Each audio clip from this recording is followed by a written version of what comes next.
और मेरे दोस्त स्कूल जाने से पहले कुछ मजेदार और शरारती चीजें करना चाहते थे। इसलिए एक रात हमारे मन में एक शानदार विचार आया कि हम पास के सामुदायिक पूल में घुस जाएं। यह वास्तव में सिर्फ कुछ ब्लॉक दूर था। यह आवासीय क्षेत्र के ठीक बीच में है, इसलिए मुख्य सड़क या किसी और जगह पर बैठने के बजाय यह वास्तव में एक शांत सड़क पर घरों के एक समूह के आसपास स्थित था। गर्मी के दिनों में छोटी सी पार्किंग पूरी भरी होती थी और वहां चहल पहल रहती थी, लेकिन सुबह 1 बजे वहां सन्नाटा पसरा रहता था। जाहिर है पूरे प्रवेश द्वार के चारों ओर एक बड़ी बाड़ है, साथ ही एक पिंजरा भी है जो जगह बंद होने पर बंद हो जाता है। इसलिए हमारे लिए सबसे अच्छा तरीका साइड से अंदर जाना था। हम चुपके से पड़ोसी के घर के पिछवाड़े में घुस गए और बाड़ फांदकर पूल तक पहुंच गए। यह इतना आसान था। हम चारों ने अपनी शर्ट उतारी और पूल में कूद पड़े, जो कि पीछे मुड़कर देखने पर समझदारी नहीं थी, क्योंकि कोई भी पड़ोसी छींटे की आवाज सुन सकता था और पुलिस को बुला सकता था। लेकिन हम बेवकूफ हाई स्कूल के छात्र थे। इस तालाब को घेरने वाले छेद के भीतर बहुत अंधेरा था। वहां कोई रोशनी नहीं थी, जिस कारण यह सूर्यास्त के समय बंद हो जाता था। जेम्स, कोर्टनी और एलिसा पूल के दूसरी तरफ थे। मैं पहले तो बस अपनी मर्जी से तैर रहा था और अपना चेहरा गीला कर रहा था। मैंने देखा कि कुछ ही देर बाद एलिसा पूल से बाहर निकलकर भाग गई। मैं यह देखने के लिए तैरकर गया कि क्या हो रहा है, हालांकि वह सिर्फ पानी के फव्वारे की ओर जा रही थी।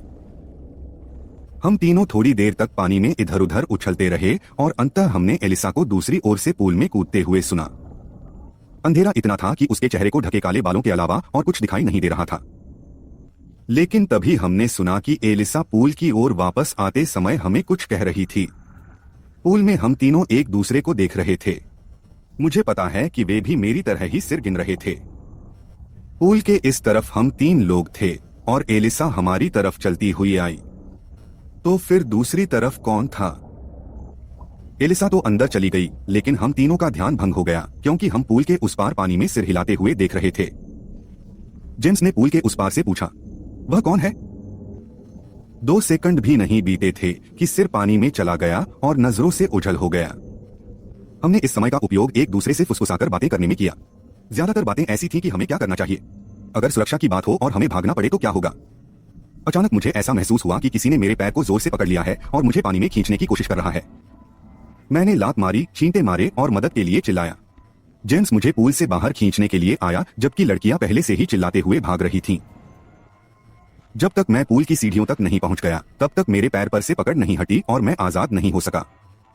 हमने उसी बाड़ को फांदकर अंदर प्रवेश किया और एलिसा के घर तक दौड़े। मुझे पूरा यकीन था कि वह कोई सुरक्षा गार्ड ही होगा, लेकिन तब तक जब तक उन्होंने मुझे पानी के नीचे खींचने की कोशिश नहीं की। हम नहीं जानते कि क्या सोचें। कुछ संभावनाएं हैं। शायद यह कोई और बच्चा था जो हमारे साथ खिलवाड़ कर रहा था। शायद यह कोई सुरक्षा गार्ड था जो हद से आगे निकल गया। या सबसे अधिक संभावना यह है कि वह कोई खतरनाक व्यक्ति था जिसका इरादा गलत था।